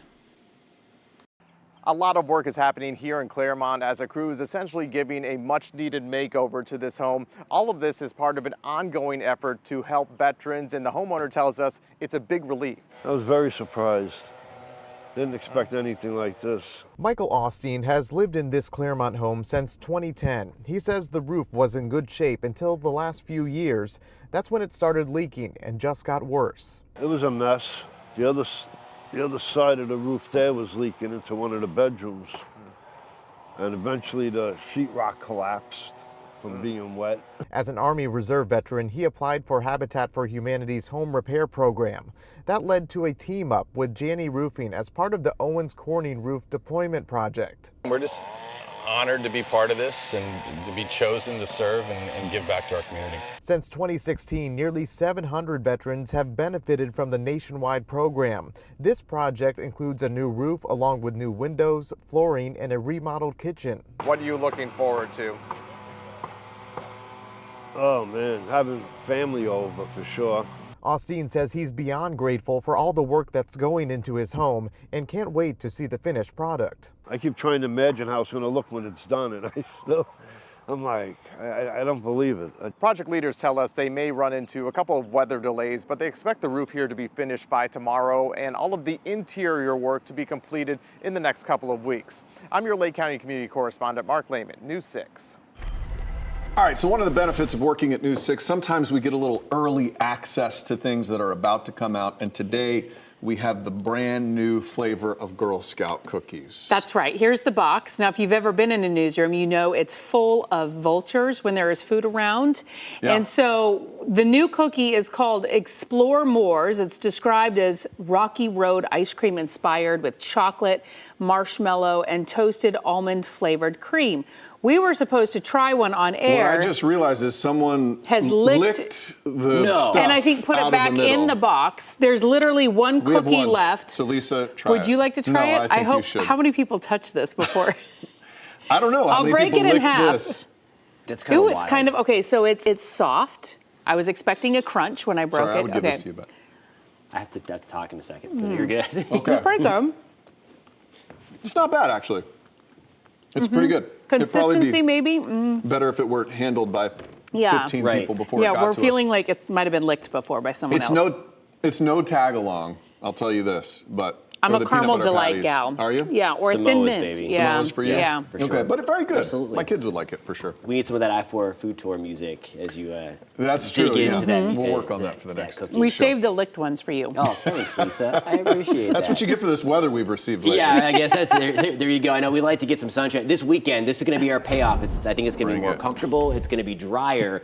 Right now, though, we're still in the thick of it, although things are getting better where we had the heaviest rain for sure.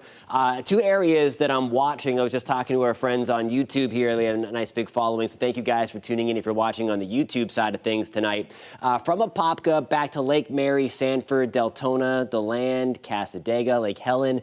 That's where I'm watching over the next hour or so as we are still dealing with some of the heavy rain. There's a lone lightning strike closer to Tangerine. You can also track these storms alongside me tonight by downloading the free News 6 weather app. We're also streaming the radar loops and some cameras on the News 6 weather app as well. There's a lot of features there that I think you'll enjoy by downloading that. And you can track the storms yourself as well if you're out and about. So that's problem area number one that I'm watching again from western and northern Orange County into Lake and Seminole County with those slow-moving storms. And then we have a couple of rowdy ones really merging into one now, just to the west of us in Melbourne and Palm Bay. I'll put the loop on this to show you. Again, it's certainly getting a little loud out there. We're getting more lightning.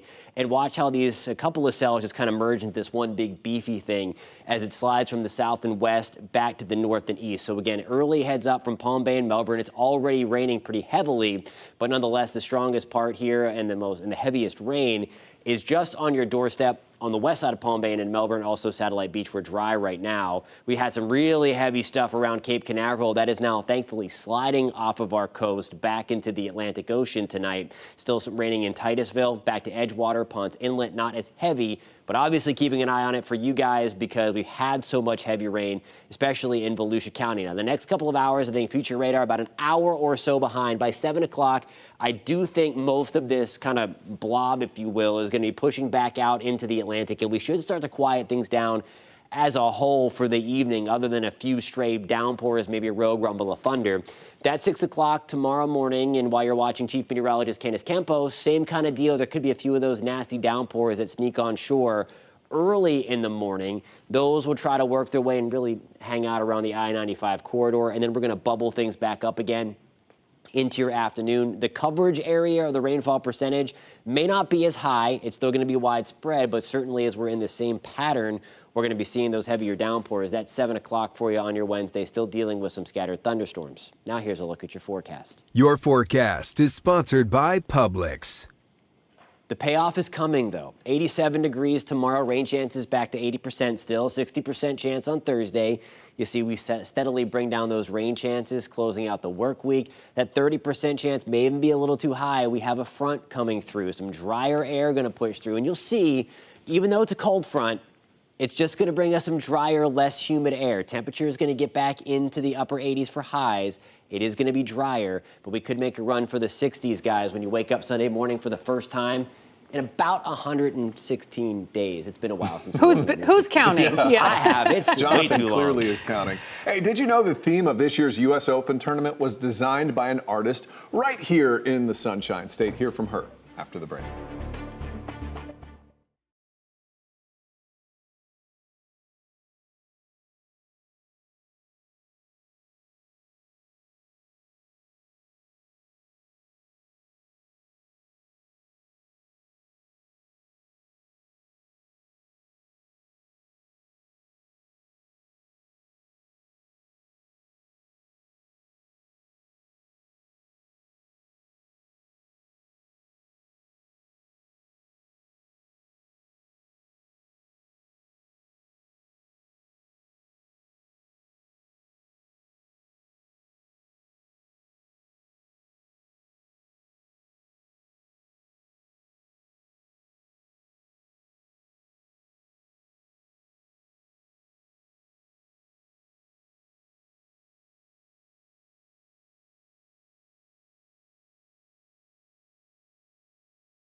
Taking another look at the roads, Trooper Steve has been on patrol covering the rainy conditions from Results 1 all evening. Here's a look at the conditions in Sanford right now.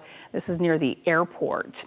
And Trooper Steve also covered speed limits and construction zones on State Road 417 this morning. You can go back and watch that conversation on clickorlando.com. Just click on the On Patrol page under the traffic section at the top of the page.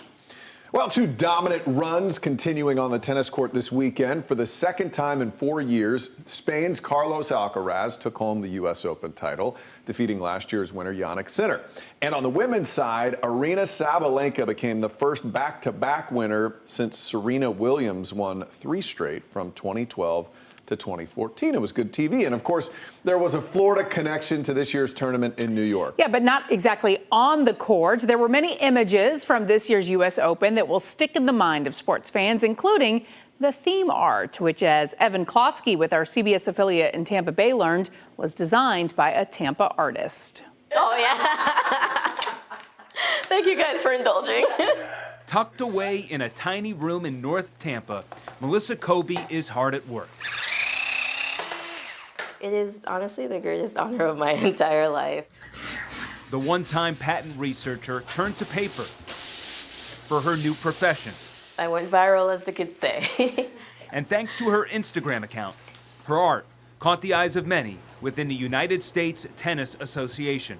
Billie Jean King saw your work and she really likes it. I'm like, no. So there was this added pressure to make it perfect. The U.S. Open celebrated 75 years of breaking barriers, and Kobe was tasked with telling the story of Althea Gibson. Not only am I the theme artist for the U.S. Open, and I'm getting to represent Althea Gibson, the first Black woman to win a U.S. Open, I am the first Black female to be a theme artist. The vision started on her iPad in pieces. So I knew I would play with the figure of Althea, moving her around. The result required assembly. Each layer designed with intentionality and purpose, a passion matched by its precision. I included I like to call them little Easter eggs for people to be able to see and reference, like Arthur Ashe Stadium, a nod to that, her 2 championship wins, her Grand Slam wins, and just other little elements. Throughout the past couple of weeks, a projected 1 million tennis fans attended the matches in New York, likely walking past Kobe's work. People all over the world are going to come see this artistic story that I tried to create. And it all started here, in the corner of a tiny room in North Tampa. How cool is that? That is amazing. Yes, artwork. and we've seen that image, and I know I've seen that image, and you don't really think about the story behind that. Yeah. But that's really cool. I guess I assumed it was AI. That's the way it works Right? these No, days. Way just too fascinating. Well, Ginger Gadsden is in the newsroom with what we're working on for News 6 at 6. Love that story, Matt and Lisa. Okay, imagine this. Landing at the airport after a long trip only to find out your car has been stolen. That was the reality for a woman who parked at a privately owned lot near MCO. One of our investigators working her case left a decoy car in the same lot. And what happened next may surprise you.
Heavy rain potential stays with us through tonight and again to tomorrow. I'm tracking where the heaviest rain falls. Recently, several cars have been stolen from this off-site parking lot near Orlando International Airport. I've discovered the company leaves customers' vehicles unlocked with the keys on the dashboard in plain sight. And a rule change reserved just for the American flag.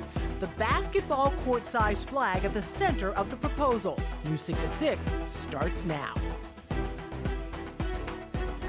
We begin tonight with tropical downpours in central Florida. The heavy rain as people living in flood-prone areas on high alert tonight. Rain is falling on already saturated areas, upping that flood risk. Meteorologist Jonathan Kegas joins us now. And Jonathan, who is getting hit the hardest by all of this? And when, oh when, could we be drying out? Yeah, I think this weekend, so we do have a couple of days to go, and for a whole, anyway, for Central Florida to chill out a little bit and get rid of this widespread rainfall. Right now, the worst of this is happening from about Sanford to Wekiva Springs to Apopka, although we are watching things wind down just a little bit, at least become a little bit less intense where we've seen things over the last hour or so. Then I also have my eye on our friends in southern Brevard County from about Melbourne into Palm Bay, Satellite Beach. Really nasty thunderstorm and really extending back toward Kenansville tonight with the very heavy rainfall. You see the lightning numbers uptick as well, indicating that the storm is trying to strengthen. So some gusty winds involved with this.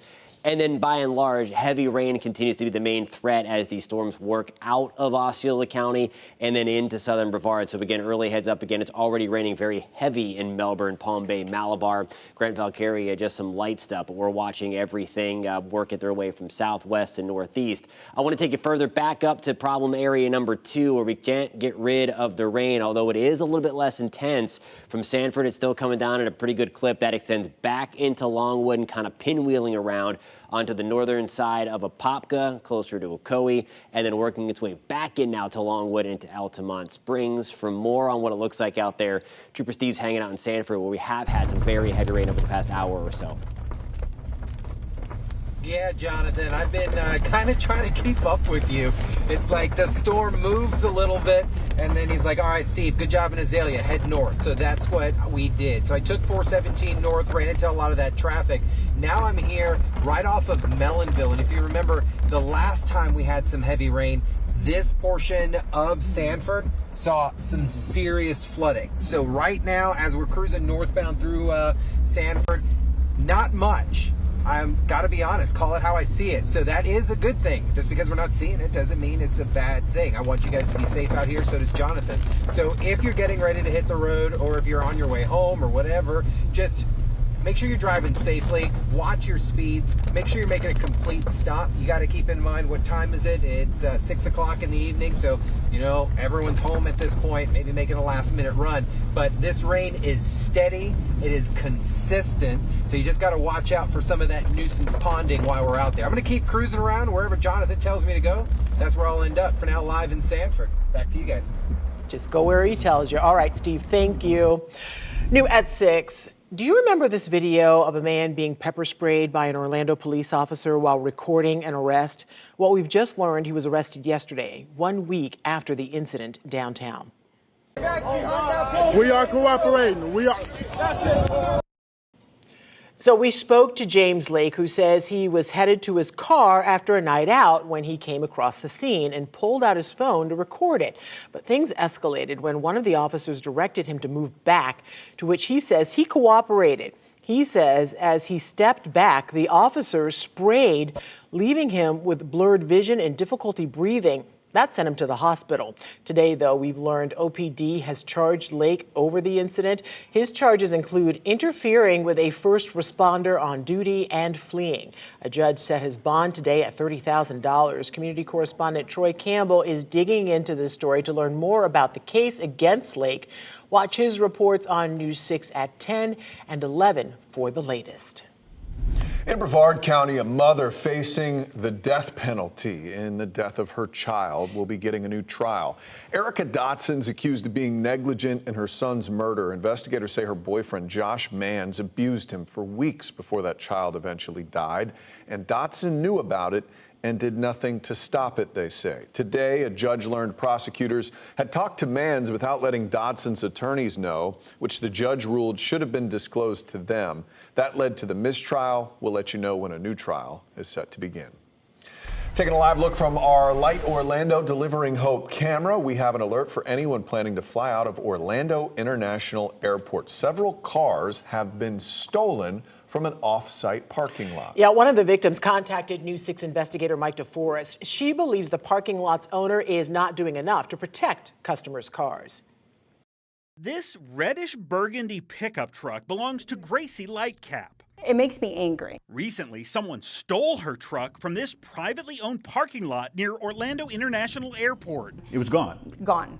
There's nothing there. Weeks later, authorities recovered the stolen truck more than 1,000 miles away in northeast Texas. A wrecker service sent Lightcap these photos showing the burgundy truck had been repainted white.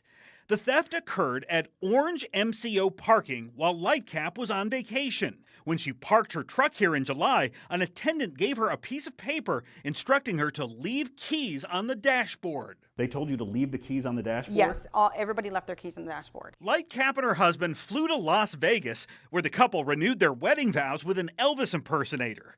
When they returned home 5 days later, employees at Orange MCO parking told them their truck was missing. Orange County Sheriff's records reveal 5 vehicles were reported stolen from the property in July, including the Lightcaps. I wanted to see firsthand what it was like to leave a car at this off-site parking lot, so we decided to drop this one off.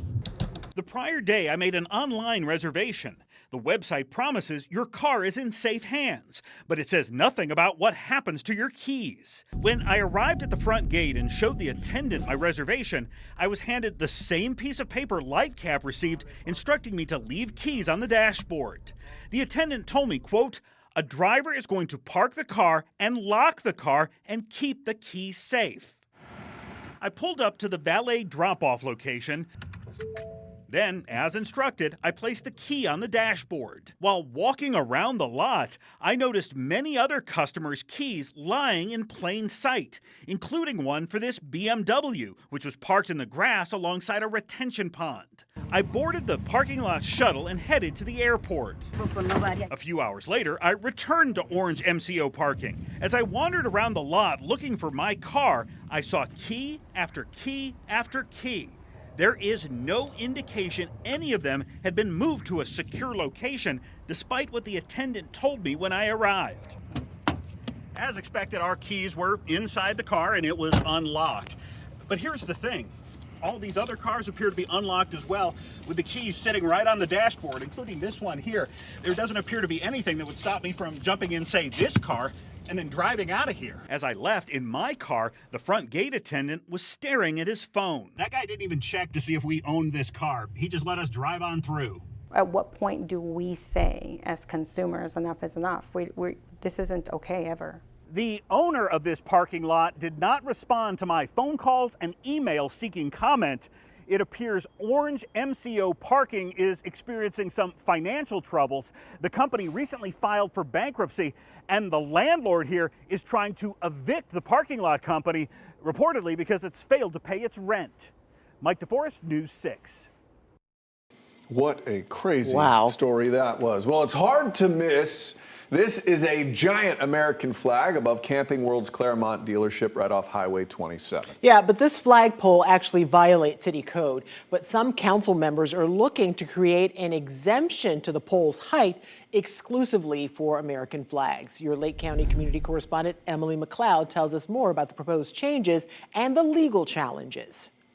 You've likely seen the giant American flag that's flying above Camping World's Claremont dealership. According to the company's website, the flag is so big, it's the size of a basketball court. But recently, the city sent a notice to the dealership saying the flagpole violated city code. Now, some council members have spoken out against this, and they're hoping for a change in city code so the American flag can stay put.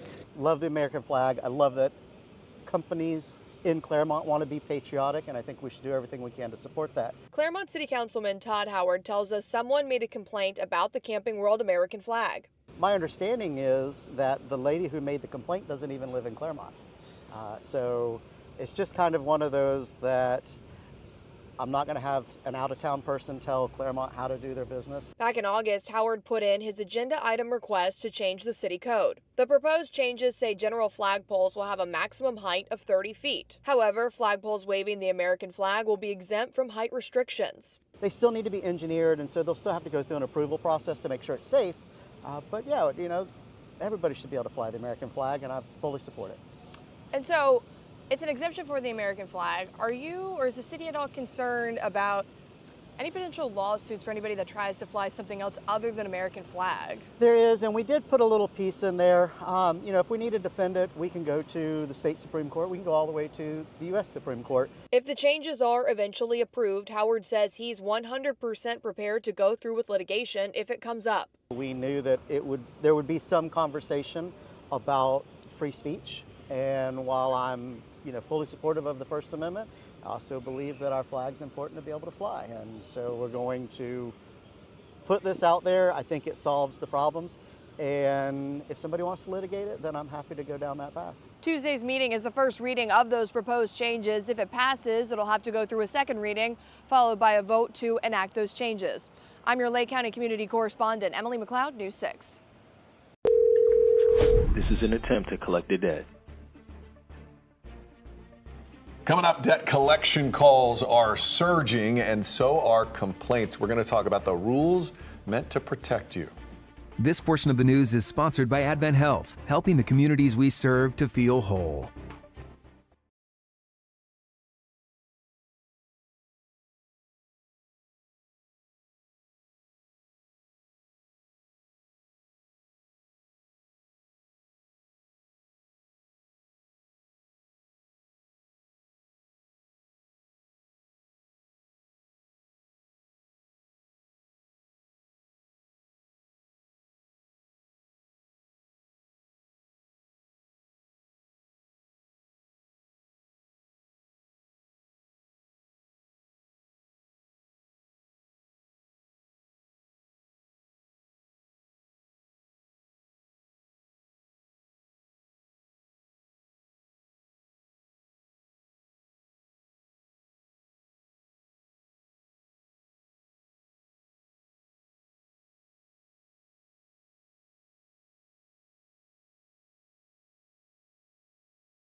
We're going to have you arrested. We're going to kill you.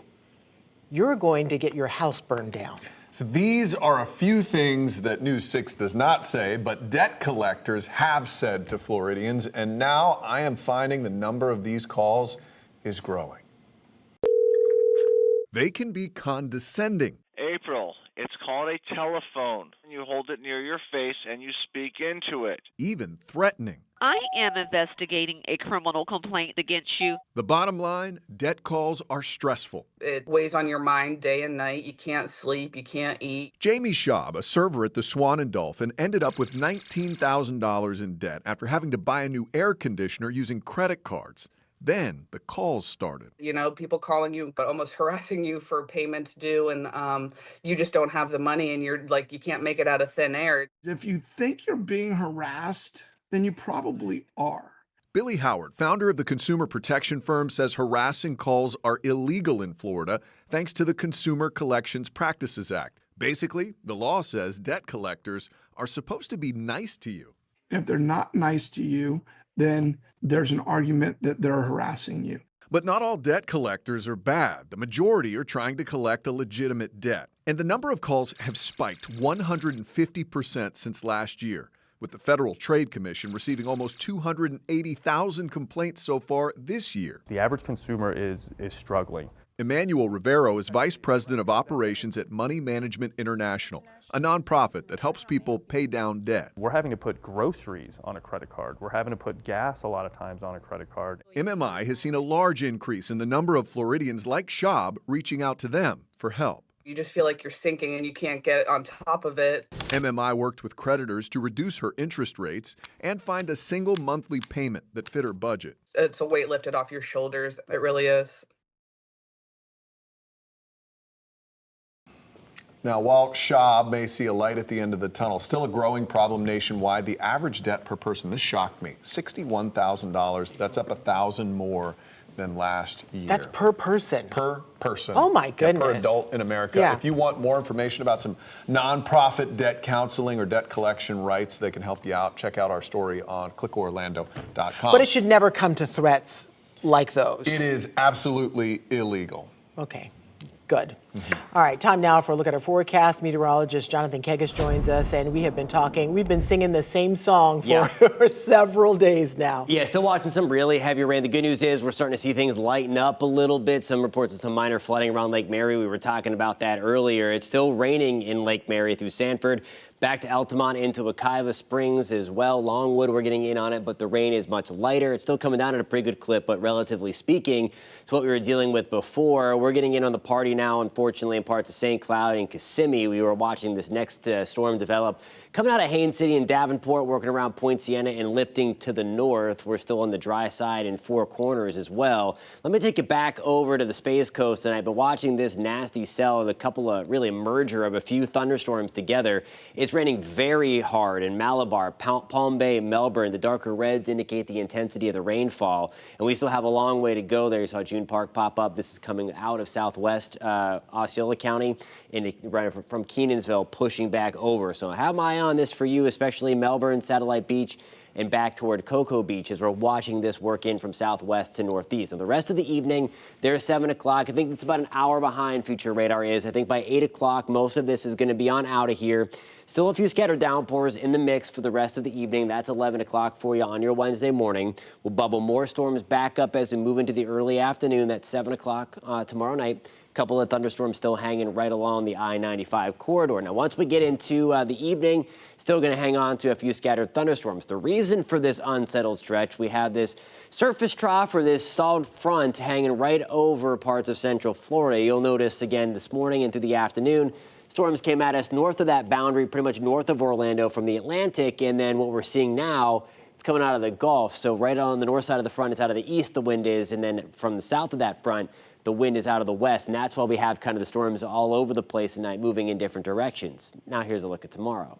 Sponsored by Strata Air Conditioning and Heating. AC emergency, you ought to call Strata. Rain chances holding tight at 80%. High temperatures tomorrow back to the mid to upper 80s with all the extra cloud cover and the higher chance for storms again. The unsettled stretch going to continue through at least Thursday, maybe bleeding into a little bit of Friday. But then by the weekend, drier air is going to push in. That means that we're going to be on the sunnier side, certainly on the drier side, but also more on the comfortable side. By the time that we get into Sunday, some of us, I think a lot of us, have the potential to wake up in the 60s for the first time since way back in May. There's the mid-level moisture again. The brown color represents the drier air. As we get into Friday, it starts to push down the Florida Peninsula a little bit. That's some of the comfortable air that also looks to arrive as we get into the weekend. Really, Saturday evening into Sunday, if you like evening walks, I think it's going to be much, much better for you as we get to Saturday night and then when you wake up on Sunday morning.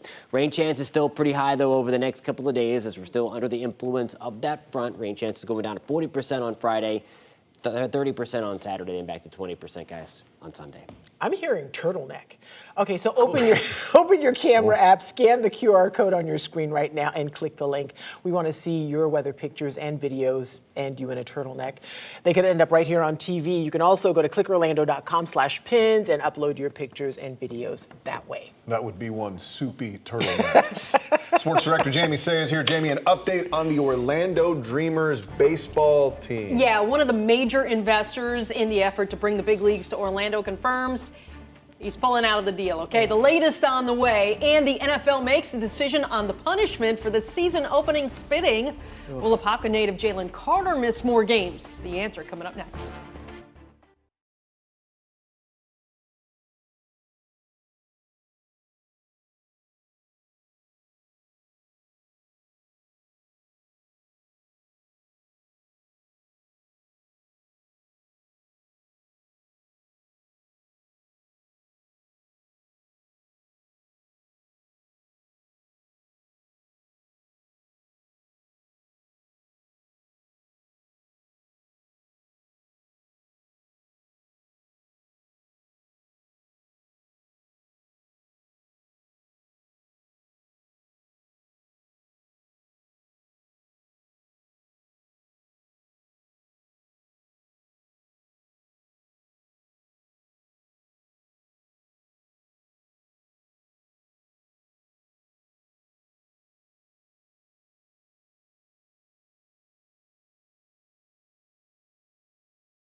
Welcome back to News 6. The dream of a Major League Baseball team in Orlando may be on its last legs. Central Florida billionaire attorney John Morgan confirming to News 6 today that he has pulled out as an Orlando Dreamers investor. This was first reported by the Sentinel. The Dreamers' chance at getting a big league ball club in Central Florida took a hit months ago when the Tampa Bay Rays announced it was exclusively negotiating a sale to another group of buyers. Now, that group plans to keep the Rays in the Tampa area. Yesterday, The Athletic reported that group includes him, Windermere resident Rick Workman, who was the Dreamers' anchor investor. We don't know if he's still involved with the Dreamers. A Dreamers spokesperson told me they would give an update on their efforts in the next 24 hours. It took the NFL 5 days to announce Jalen Carter's punishment for spitting on Cowboys quarterback Dak Prescott. Basically, there is no more punishment. The league says the Apopka native will not miss any more games. This after Carter was immediately ejected from the NFL season opener between Philly and Dallas on Thursday, and he ended up missing that entire game. The Eagles defensive lineman will forfeit his week 1 paycheck of about $57,000. Carter does not plan to appeal any punishment. He is eligible to play this Sunday in the Super Bowl rematch. The Eagles are visiting the Chiefs on Sunday. Miami Dolphins star receiver Tyreek Hill has been accused of domestic violence. In divorce court filings, his estranged wife alleges 8 different incidents of domestic violence in their less than 2-year marriage. Tyreek Hill denies the claims. He has not been criminally charged. Hill has been involved in a handful of off-the-field incidents since signing with Miami in 2022.